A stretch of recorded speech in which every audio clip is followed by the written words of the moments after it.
Okay, good morning everyone. Before we start, let's pray. Hallelujah. Thank you, Lord. Maraming salamat po sa umagang ito as we uh, share your word, O God. Gawin niyo po akong channel of your word, O God, to ma-explain and ma-share yung mga salita niyo, O God. And kayo pong siyang manguna, maitaas sa aming kaligitnaan. In Jesus' name, Amen. Good morning again. Are you excited? Amen. We are in the last Sunday of our series. Yes. So, but before anything else, just a recap. So, our, our topic is that power spirit, the fruit of the spirit is the power, the topic is that the power within. No? So, it's important to us believers as a Christian because it represents our relationship with God through Jesus Christ. So, Acts 1 chapter 1, verse 8 says, if you believe in Jesus Christ, you have the power of the Holy Spirit. Sabi. So, kung nakarating kayo sa first message na inopen ni Pastor Romel tong series, is that his one-point message is, we receive the Spirit to become the witness of the gospel of Jesus Christ. Amen? So, as you seen in the screen, yan po, that's all the Spirit that been shared for the last few Sundays. Kung nakarating po kayo, ayan, maganda po yung topic na yan. And it is the spirits that changes us from the inside out, that reflects our life. So it is the spirit that enables us to live lives that reflects Christ in us. So sabi, power within is not, sabi ni Pastor Romel, sabi niya ng una is, may power ka ng hami-hami wave. Tama po ba? Right? Or yung lumilipad or yung kayang magbuhat ng car. Hindi po yun yung power na pinag-uusapan natin dito. But is the power within. It refers to the Holy Spirit working inside as a believer of Christ. Okay? Hindi po siya yung external behavior that can influence mga tao, but it is the Spirit that reshaping our hearts. So it is God-given Spirit that needs nurturing, cultivating, not showing off. So cultivating means it refers through discipline, prayer, and reflection. So fruit of the Spirit, it grows gradually, not all at once. Okay, so kung makikita nyo po dyan, 8 pa lang po ang nakalista. So to complete our series, the number 9 is self-control. What is self-control? In Google search definition, self-control is the ability to regulate one's emotions, thoughts, and behavior in the face of temptation and impulses. In biblical definition naman po, in Greek word is egratia. So means mastery from within. Mastery from within means it's a self-discipline or training. No. And next is or dominion over self. It means ruling or having control over oneself. So pag-control sa sarili. So the power, the Spirit empowered us. So its ability to restrain one impulses, desires, and emotion to live in obedience with God. So we will learn today why it's important or bakit hindi kumpleto ang fruit of the Spirit kapag wala si self-control. So while I'm preparing this sharing, pumasok sa isip ko, bakit sa lahat ng sinesearch ko, siya yung huli? Naisip niyo rin ba? Nakita niyo rin ba bakit siya yung huli? So, wala naman pong theologians and some of the yung mga commentaries saying na hindi naman nire-represent ni Paul yung rank list about this spirit, no? But it's showing yung what is yung spirit-led life looks like with a unified spirit with many qualities. So yun po. So why it's matter? What is important? Self-control governs and sustain the other spirits. Okay? So I will give you some examples and analogy to explain more self-control. Number one, capstone. Sabi, in architectural design, so capstone is the final or the central stone that locks the arc. Makikita niyo po dyan. So wala yung top stone, weak. Magko-collapse sabi dyan. It breaks down. Okay? So, same way with the self-control is the culmination, no, of the, or refers to the highest point or the final stage of a process. So culmination means, like, for example, if you are a sporty person, so winning a championship is the culmination of years of your training. Okay? So for the students, graduation is the culmination of your academic journey. So that is self-control. So next example, next analogy is this. River with bank.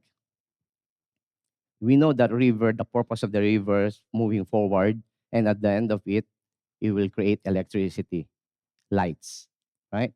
And also water. Yan yung ginagamit nating inumin. And it will give water sa mga farmers, plant, yung water the crops. Same way with the self-control. Before that, if river without banks, what will happen? It create floods. It destroy everything in its path, right? So same way with self-control. Without self-control, it will create chaos, right?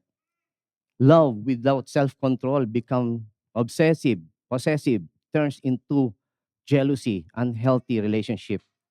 Peace become avoidance, laziness, turns passivity, no? Avoid conflict, but rather never deal with issues rightly, sabi. Patience becomes silent resentment, burnout. So you boiling inside, then after that explode, outburst. Faithfulness become inconsistent, unfaithful. Very strong ka nung una ng girlfriend kayo. Sweet, di ba? After that, mag-asawa na kayo, naka-encounter kayo ng rough problem. That's it. Nanghina, naging unfaithful and inconsistent. Joy become reckless pleasure, shallow happiness, no? Chasing yung kasiyahan, chasing for fun. Instead of yung hinahanap mo is yung deep lasting relationship na kasiyahan kay God. Goodness becomes pride. You do good things but judge others, or you do things to be seen by others and to be praised. Di ba? Kindness become people pleaser. You say yes to everyone even when it's harmful or otherwise. Di ba? Bait mo di ba? Kindness. Sige, tulungan mo kahit na iniisip mo na hindi pala tama. Gentleness become fear of confrontation. You never correct or speak truth because you're afraid to upset others. So that's the spirit that without self-control. Proverbs says, chapter 25 to 28, like a city whose walls are broken down is a man who lacks self-control. So just to give you a background, historical background, in ancient times, yung mga panahon na yun, nanonood naman kayo ng movies, kingdoms, right? Yung mga Israelites with yung may mga walls. So yung city walls, yung may walls is the, ang ano niya, essential niya is to protect yung kingdom. Without walls, of course, vulnerable sila sa attack ng mga kalaban. Easy to capture. Same way, a person without self-control, defenseless against temptation, anger, impulsive decisions, and harmful desires. So meaning, si self-control is the final fruits that strength, yung strength ng Holy Spirit that they hold it together. So yan po ang gawain ni self-control. But even andiyan na si self-control na ano ko 'to, naiisip ko 'to habang kino-compose ko 'tong, sharing ko. Napanood niyo yung Inside Out, right? Inside Out. So, parang gusto ko rin siya magkaroon ng movie. What if may movie 'to 'no, na nandito si Love, then naka-experience ng weakness, then come here, pride, all joins together, then natatalo pa rin sila, then here comes self-control. Spirit assemble! 'Di ba? Pero may weakness pa din kahit na andiyan si self-control. So, hindi pa rin nabuo. So, anong spirit? May guess kayo? Anong spirit? Ano ang, weakness ni self-control? May libre kayong kape, gagawan ko kayo mamaya. Sino makakapag-guess? Okay, the weakness of self-control is this, temptation. Huwag po natin minamaliit 'yan. Sobrang lakas niyan. Okay, I will tell you later. Temptation is the enticement to sin, to choose something that goes against God's will. It often appeals to our desire, emotion, or weaknesses, sabi.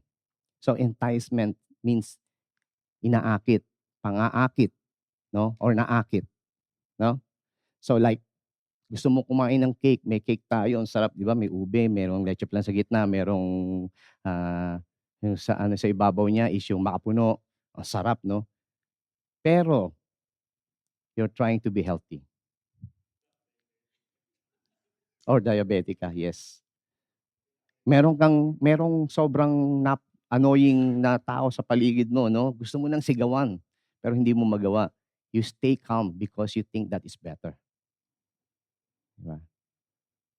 So, that it's the moment when your desire pull you in one directions, but your values or conscience pull you in another.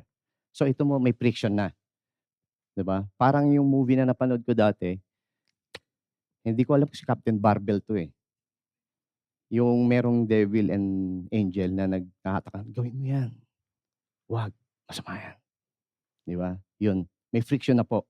So, temptation isn't bad, it's not bad, but it's what you do with it matters. Temptation is a test, not a failure. Being tempted means you're facing a choice. We will learn more as we dig this. So, I give you some story way back Singapore time. Meron kaming group friends, no? We joined this uh, networking company. It's called One Lightning. Baka narinig nyo na yon before. It's based sa Pilipinas actually. They come to Singapore and they recruit more people. So mga kaibigan ko, of course, nag-join sila. So they want me to join. Sabi niya, uy, maganda, kikita ka dito. Merong 3 categories kasi yon: bronze, silver, and gold. So mag-join ka, magbigay. Just example, nakalimutan ko na yung amount kasi kinalimutan ko na. Magbigay ka ng 25,000, you earn 35 in 3 weeks. So, dahil mga kaibigan ko, nag-join ako. So, nag-join. After that, yes, 3 weeks, kumita nga. Nakuha ko na yung capital ko, may kita pa ako, 10,000. After that, sinabihan ako ng friend ng higher, kasi networking yan eh, meron sa taas, then downline. So, yan. Ang ano mo, iwanan mo yung kita mo, plus yung profit, yung binigay mong ano, puhunan, dagdagan mo lang ng konti, mag-silver ka na. Mas malaki pa kita mo. Napaisip ako, why not? Di ba? And mag-invite ka din ng downline mo, kikita ka. Each person, 5,000 ang alam ko. 5,000 pesos. So sige, binigay ko po. Silver na ako. Ayan. In 3 weeks, kumita na naman ako. Yes, meron pa akong downline. In-invite ko kapatid ko, nanay ko. Buti hindi pumasok yung pinsan ko eh. Yun, marami ako na-invite. Pati mga friends ko, close friends ko sa Singapore. After nung ano, kikita na naman ako, malapit na eh. Silver ulit. Sabi ko, dahil hindi ko na kaya yung gold, sabi ko mag-stay ako silver. After that, eto na. Hinahabol na ng NBA yung mga CEO from top to bottom. So, in to make the story short, nag-close yung company. Hindi namin nakuha yung pera namin, 'di ba? Dahil na-tempt ka na kumita ng malaki, naging greedy. Naging greedy pa kami. Naging greedy pa ako na makakuha ng mas malaking pera. So that's it. Experience. So just to give you a visual flow of temptation, it start with desire. Sabi, temptation, desire, yung thought mo or your feelings, sinabi mo, sana I want it. I want to taste that cake. O may nakita kang girl, no, ganda niya, sana try ko ligawan, no? And it grows through and attention. Here, the enticement comes. Naaakit ka na, no? Konti lang. No? You notice, and naglaro na sa isipan mo, ganda talaga niya, gusto ko siyang ligawan. Diba? And here comes growth, lingers in imagination, your conceptions. You dwell on it, you imagine na talagang pinagigihan mo ng ligawan siya. Yan, naging kayo. No? And then it goes down to lead your decision. Then the result of that is your consequence. Is either maganda or it damaged your relationship with God and others. I wish I had not. What about you guys? What kinds of temptation do you face most often? Is it anger, lust, pride, laziness, fear, people pleasing, etc.? Marami po yan. Marami pang klaseng temptation. And I'll give you the title. My title of my sharing today is A Test of Faith. Why test of faith? Temptation comes from three categories. Our desire, okay, the influence of the world around us, and the enemy trying to pull us away from God is against us. So yan po. Temptation become test of faith because it challenges us to choose between trusting God or trusting ourselves. Obedience or disobedience. Spiritual priorities or immediate gratification. Spiritual priorities like you ask for prayer to God and you keep waiting even in slow timing. But mas pinili mo yung immediate gratification because that's what you need now. Okay, yun po yung nakakasiya sa'yo. So here, it reveals the true in our hearts. Kung ano yung truth sa ating puso. Our loyalty, character, and commitment to God. Temptation becomes the moment where our faith is stretched, refined, and proven.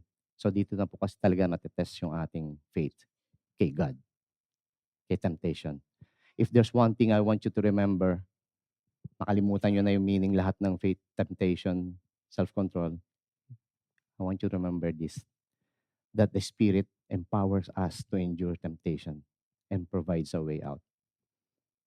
Empowered to endure is it strengthens us to withstand temptation. And it provides a way out. The Spirit doesn't leave us trapped, no? He illuminates, exits signs. So it is the inner strength.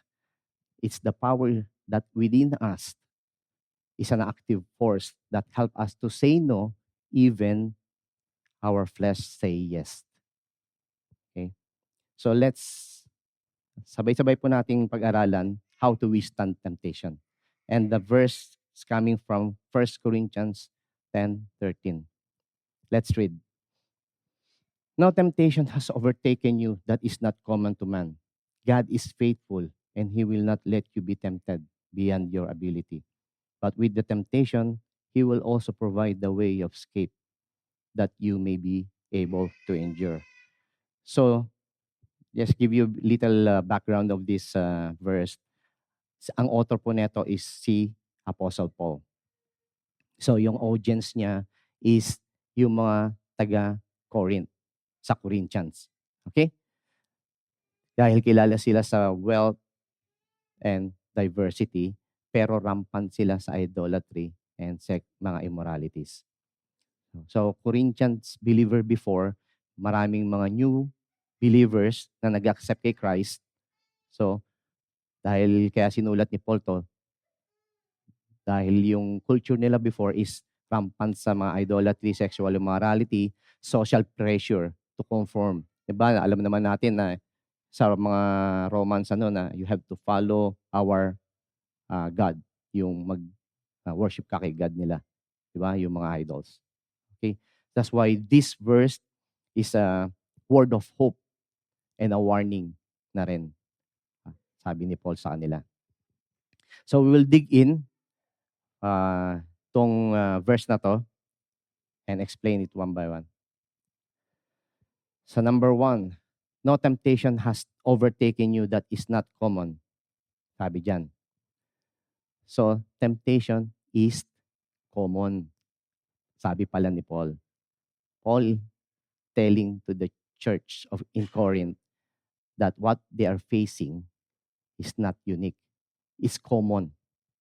Pare-parehas lang kasi na-explain niya to before dahil yung nangyari sa mga Israelites for 40 years sa wilderness. Andun lahat nangyari yung mga nag-fail ang Israelites. Okay? So, yun. So, we are tempted by the same thing.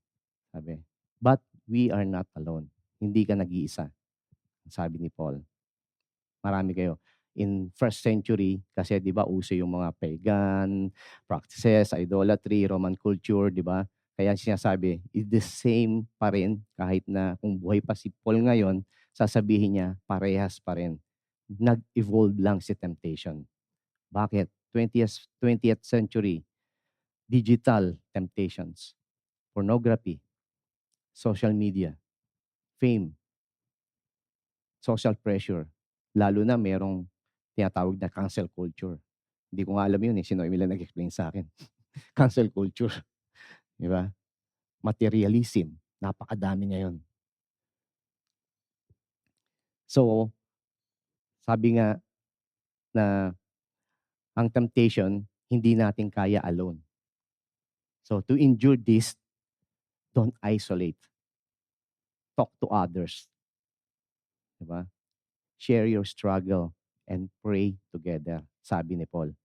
So, hindi natin to kayang labanan mag-isa. Because God is faithful if we pray together. Sabi dyan, God is faithful. He won't let you overwhelm. Hindi tayo pababayaan ni God. Sabi, pagka ang temptation daw, tinest tayo, shift agad daw yung focus. I-try to shift your focus na look for God na instead na temptation pull us down, kay God tayo dahil hindi niya tayo pababayaan. He will lift us up. No? Yung channel, parang minsan nagagawa ko yun. Alam, inaalog niyo yung utak niyo para lang maiba yung thinking niyo. Di ba? Kasi may naiisip kayo na hindi maganda. Na ano niyo rin ba yung experience niyo? So, don't channel yung channel niyo yung mind is don't stay tuned sa temptation. Ibahin niyo raw agad yung focus niyo. So instead of wrestling temptation alone, turn to God immediately. Okay? Like, meron kaming situation kami ni Noemi dahil malamig, tinatamad magsimba. So gusto niya magpahinga. Dahil pagod kami, alam niya na yung schedule namin, every week busy. Sabi niya, pagod daw siya, gusto niya pa. Sabi ko, sige, matulog tayo. No? Hinulog niya ako sa higaan. Tinulang sinipa niya ako. No, natayo tuloy ako. Sige na nga, simba na tayo. We have charge to sabi nga gano'n. Diba? Ako pa nag-tempt eh. Diba? So to endure this, remind ourselves, God is with us. God is with me in times of temptation. Just think of God. Ask God help. Next, and He will not let you be tempted beyond your ability. God limits the temptation. Sabi. In reality, temptation, andiyan dyan lang. Ite-tempt talaga tayo. Why? Dahil na-experience din ni God yan. Ni Jesus pala. Sorry. Di ba? Yung time na nagpa-fasting si Jesus, 40 days. So, Jesus was led by the Spirit in the wilderness. Talagang dinala siya ng Spirit to be tempted by evil. And who's that evil? Si Satan. So, ini-imagine ko ito, bini-visualize ko habang ginagawa ko at sharing ko. Andi dito si Jesus, nakatayo and so super hungry. Alam niyo naman, pagka kayo hungry, galit na kayo eh. Umuwi ka nga ng bahay, galing trabaho, gutom na gutom ka, wala na luto yung asawa mo, galit ka na. Wala pang pagkain. Di ba? Paano pa si Jesus? 40 days nang naka-fasting. But, si Satan, alam niya eh. Alam niya yung gusto niyang item sa kanya eh. Nagugutom ka na, turn this stone na gawing bread, di ba? Gutom ka na. Ano sinagot ni Jesus? Yung mga nangyari before sa Deuteronomy that hindi nabubuhay ang tao dahil sa tinapay lang. Diba? God limits the temptation. God's watching us. Now, after nung temptation na ginawa ni Satan sa kanya, umalis na siya. See, God's watching. He sent immediately yung angels to take care of Jesus. Diba? So the Spirit power strengthen us to fight temptation. So this work we through our how? By prayer and reading the Word of God. Or even as just simple prayer. Help me, Lord. Diba? This to endure this temptation. So next, but with the temptation, He will also provides the way of escape. Okay, see. Meron siyang yung sinabi kanina, diba? Just watchful illuminates the exit sign here. So one, Paul instruct gusto niya sabihin sa mga Corinthians na stop flirting with sin. No, huwag kang makipaglaro sa mga apoy. Di ba masusunog ka? Start trusting the Spirit to power to endure you and escape. So it's called it spiritual vigilance. God provides a way out. So the way of escape is the Spirit provision. Sometimes it's a physical exit, a pause, a word from Scripture, a phone call, or simply to say no. No? Sabihin mo ayaw mo. So yun po yung mga exit signs, no, sa temptation. God never leave us trapped. God's promise and escape route. He always provide a spirit-powered option to choose what is right. Okay. Temptation is dead end only if you ignore the exit sign. Next, that you may be able to endure it. You can endure it. We can endure it. The Spirit give us the power to stand firm, not just to flee. Hindi po tinatakbuhan ang temptation. Okay? Yung consequence ng temptation, hindi tinatakbuhan. Self-control is not about avoiding temptation completely, but enduring it faithfully when it comes. So, to endure it, remember that temptation is a test of our faith. So, not a trap, sabi. The longer we resist, the stronger our faith grows. Sabi. Sabi sa James 1:2, wala po, hindi ko po naisama dyan. Blessed is a person who endures temptation. For when he has been approved, he will receive the crown of life, which the Lord promised to those who love him. Amen? Because the Spirit empower us to endure temptation and provides a way out. Kamusta naman tayo, mga kapatid? Ano pong mga temptation always we experience? Tandaan po natin, temptation is ready to strike. Temptation, andiyan lang po sa paligid natin. Hindi po natin alam, andiyan lang po sa paligid natin. That even us, hindi lang po matatanda, that even mga bata natatempt sa mga panahon ngayon. So what we need to do, here, I challenge you. Talk to God, trust, and submit to God. Diba? Whatever you pray, whatever we, sa life natin, be obedient. Ask God's help. Hindi natin kaya si temptation. Strong siya. Pero with God, with Jesus Christ in us, He experienced it. Kaya natin talunin si temptation. And number 2, sabi nga, di ba, don't isolate. Join sa fellowship, kainaniya, koinonia. That's where we grow together. We fight together, sabi nga ni Paul. You're not alone. Pero don't isolate kasi hindi mo kaya sa temptation. Share your struggle.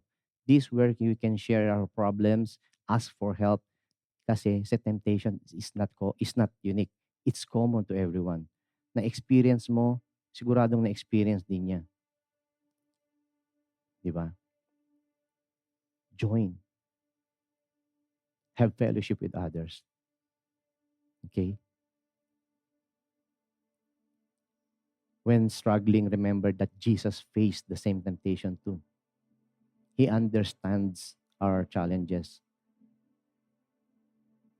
Ask guidance and strength from our God. So, I encourage you, don't isolate if you have problems, if you have mga na-experience na temptation, problema. We have us. We have a family here. Okay? But may na-experience yung problem, might be kakaiba sa'yo, but the others, same, still, we can pray together and malampasan, matalo si temptation. Let's pray. And one more thing, sorry. Before I end, to complete the Spirit is, nandiyan na po lahat. The more we get closer to God, the Spirit will empower us. Amen. Hallelujah. Thank you, Lord. Maraming salamat po, God, sa inyong salita. As we end, oh God, yung series namin about the fruit of the Spirit, the power within, that we may use this in our daily life.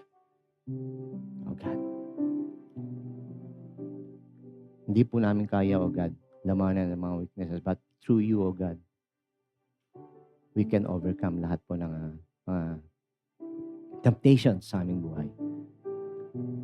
As we pray out today, oh God, sa house na to, lahat maraming temptation around us. Just be with us and you always give us the sign. Yung exit sign to nalampasan, go out from this temptation. Maraming salamat po as we end this service, oh God. May you be with us in Jesus' name. Amen.